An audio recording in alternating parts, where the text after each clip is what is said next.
అనంత కరుణామయుడు అపార కృపాశీలుడైన అల్లాహ్ పేరుతో ప్రారంభిస్తున్నాను. సూర్య అల్ ఫుర్ఖాన్ 45వ వివరణ 3వ రుక్కు. మరో అనువాదం ఇలా కూడా కావచ్చు: దీని ద్వారా మేము నీ హృదయాన్ని బలోపేతం చేస్తున్నాము లేదా నీకు ధైర్యం కూడగడుతున్నాము. అసలు పదాలు 2 అర్థాలకు వర్తిస్తాయి, 2 కూడా ఉద్దిష్టమైనవే.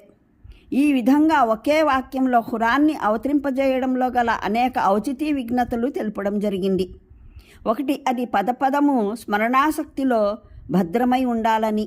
ఎందుకంటే దీని ప్రచార ప్రసారాలు రాతమూలకంగా కాదు, ఒక నిరక్షరాస్య ప్రవక్త ద్వారా ఒక నిరక్షరాస్య అయిన జాతికి మౌఖిక ఉపన్యాసాల రూపంలో జరుగుతున్నాయి. 2, దీని బోధనలు బాగా మనసుకెక్కాలని దీనికి గాను మెల్లమెల్లగా చిన్న చిన్న విషయాలు చెప్పడం, ఒకే మాటను విభిన్న సమయాల్లో విభిన్న విధాలుగా వివరించడం ప్రయోజనకరమవుతుంది. 3, అది బోధించిన జీవన విధానం పట్ల మనసు దృఢమవుతూ ఉండాలని. దానికి ఆదేశాలు నిర్దేశాలు ఓ క్రమంలో దశల వారీగా అవతరింపజేయడం సముచితమైంది.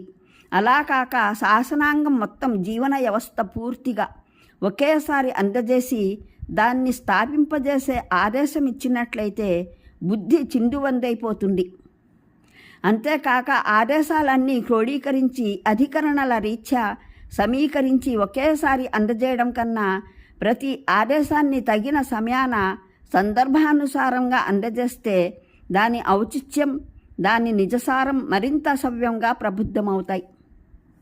4, ఇస్లామీయ ఉద్యమం సాగుతూ ఉండగా సత్యాసత్యాల మధ్య నిరంతర సంఘర్షణ జరుగుతూ ఉన్నప్పుడు ప్రవక్తకు ఆయన సహచరులకు ధైర్యం కూడగట్టాలని దానికి దైవం తరపున మాటి మాటికి సమయాన సందర్భానుసారం సందేశం అందడం ఇతోధికంగా ప్రయోజనకరం.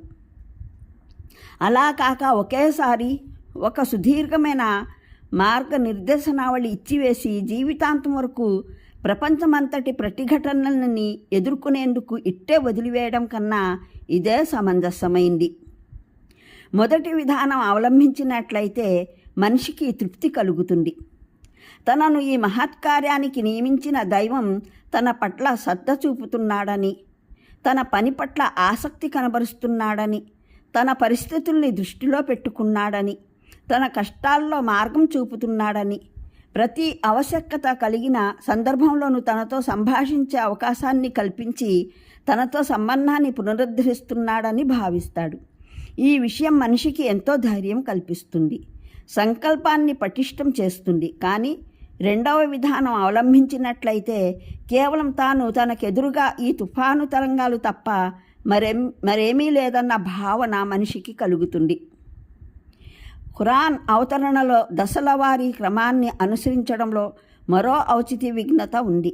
దివ్య ఖురాన్ని అవతరింపజేయడానికి కారణం అల్లాహ్ తన మార్గ నిర్దేశన విషయం మీద ఒక పుస్తకం రచించాలని అనుకొని దాని ప్రచురణ కోసం తన ప్రవక్తను తన ఏజెంట్గా నియమించడం కాదు. విషయం ఇదే అయితే పూర్తి పుస్తకాన్ని రచించి ఒకేసారి ఏజెంటుకు అప్పచెప్పాలన్న కోరిక సరైనదే. కానీ వాస్తవంగా దాని అవతరణకు కారణం ఏమిటంటే తిరస్కారం, అజ్ఞానం, అపరాధం వంటి అవలక్షణాలకు వ్యతిరేకంగా అల్లాహ్ విశ్వాసం, దైవ విధేయత, దైవాజ్ఞా పాలన, నిష్ఠ ఆధారంగా ఒక ఉద్యమాన్ని నెలకొల్పాలని పూనుకున్నాడు. దానికి ఆయన ఒక ప్రవక్తను సందేశకునిగా, నాయకునిగా నియమించి నిలబెట్టాడు. ఈ ఉద్యమం సాగుతున్న కాలంలో ఒకవైపున నాయకుడు అతని అనుయాయులకు అవసరం మేరకు శిక్షణ, బోధన గరిపే బాధ్యత ఆయన తీసుకుంటే, మరోవైపున విరోధులు ఎప్పుడు ఎటువంటి అభ్యంతరం, అనుమానం, చిక్కులు ముందుంచినా వాటిని పరిష్కరించే బాధ్యత కూడా తానే వహించాడు. వారు ఎప్పుడు ఏ విషయానికి తప్పుడు అర్థాన్ని ఆపాదించినా దాన్ని విశదీకరించే, వ్యాఖ్యానించే పని కూడా ఆయనే చేపట్టాడు. ఈ విభిన్న అవసరాలకు గాను అల్లాహ్ తరపున అవతరింపజేసే ప్రసంగాల సంచయనం పేరే ఖురాన్. ఇది కేవలం ఒక శాసన గ్రంథమో, నైతిక తాత్విక గ్రంథమో కాదు. ఇదొక ఉద్యమ గ్రంథం. అది ఉనికిలోకి వచ్చే సరైన సహజమైన రూపం ఒక్కటే. ఉద్యమం ప్రారంభమైన తొలి క్షణం నుండి దాని అవతరణ కూడా ప్రారంభం కావాలి. చివరి క్షణాల వరకు ఉద్యమం సాగుతున్న రీతిలో ఇది కూడా వెన్నంటి సందర్భానుసారం అవకాశాలకు అనుగుణంగా అవతరిస్తూ ఉండాలి. మరిన్ని వివరాలకు చూడండి ఖురాన్ అవగాహనం తొలి సంపుటం భూమిక పుటలు 13-20.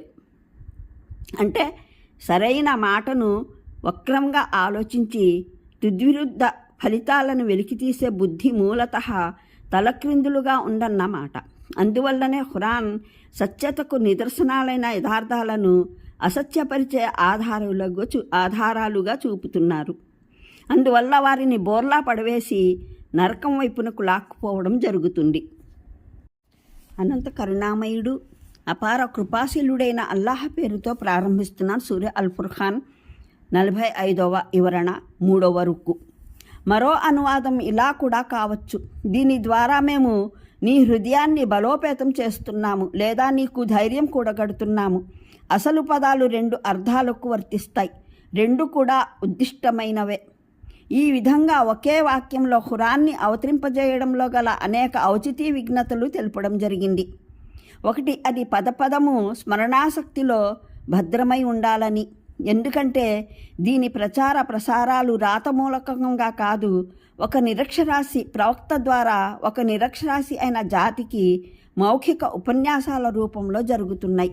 2, దీని బోధనలు బాగా మనసుకెక్కాలని దీనికి గాను మెల్లమెల్లగా చిన్న చిన్న విషయాలు చెప్పడం, ఒకే మాటను విభిన్న సమయాల్లో విభిన్న విధాలుగా వివరించడం ప్రయోజనకరమవుతుంది. 3, అది బోధించిన జీవన విధానం పట్ల మనసు దృఢమవుతూ ఉండాలని. దానికి ఆదేశాలు నిర్దేశాలు ఓ క్రమంలో దశల వారీగా అవతరింపజేయడం సముచితమైంది. అలా కాక శాసనాంగం మొత్తం జీవన వ్యవస్థ పూర్తిగా ఒకేసారి అందజేసి దాన్ని స్థాపింపజేసే ఆదేశం ఇచ్చినట్లయితే బుద్ధి చిందువందైపోతుంది. అంతేకాక ఆదేశాలన్నీ క్రోడీకరించి అధికరణల రీత్యా సమీకరించి ఒకేసారి అందజేయడం కన్నా ప్రతి ఆదేశాన్ని తగిన సమయాన సందర్భానుసారంగా అందజేస్తే దాని ఔచిత్యం, దాని నిజసారం మరింత సవ్యంగా ప్రబుద్ధమవుతాయి. 4, ఇస్లామీయ ఉద్యమం సాగుతూ ఉండగా సత్యాసత్యాల మధ్య నిరంతర సంఘర్షణ జరుగుతూ ఉన్నప్పుడు ప్రవక్తకు ఆయన సహచరులకు ధైర్యం కూడగట్టాలని దానికి దైవం తరపున మాటి మాటికి సమయాన సందర్భానుసారం సందేశం అందడం ఇతోధికంగా ప్రయోజనకరం. అలా కాక ఒకేసారి ఒక సుదీర్ఘమైన మార్గనిర్దేశనావళి ఇచ్చివేసి జీవితాంతం వరకు ప్రపంచమంతటి ప్రతిఘటనలని ఎదుర్కొనేందుకు ఇట్టే వదిలివేయడం కన్నా ఇదే సమంజసమైంది. మొదటి విధానం అవలంబించినట్లయితే మనిషికి తృప్తి కలుగుతుంది. తనను ఈ మహత్కార్యానికి నియమించిన దైవం తన పట్ల శ్రద్ధ చూపుతున్నాడని, తన పని పట్ల ఆసక్తి కనబరుస్తున్నాడని, తన పరిస్థితుల్ని దృష్టిలో పెట్టుకున్నాడని, తన కష్టాల్లో మార్గం చూపుతున్నాడని, ప్రతి ఆవశ్యకత కలిగిన సందర్భంలోనూ తనతో సంభాషించే అవకాశాన్ని కల్పించి తనతో సంబంధాన్ని పునరుద్ధరిస్తున్నాడని భావిస్తాడు. ఈ విషయం మనిషికి ఎంతో ధైర్యం కల్పిస్తుంది, సంకల్పాన్ని పటిష్టం చేస్తుంది. కానీ రెండవ విధానం అవలంబించినట్లయితే కేవలం తాను తనకెదురుగా ఈ తుఫాను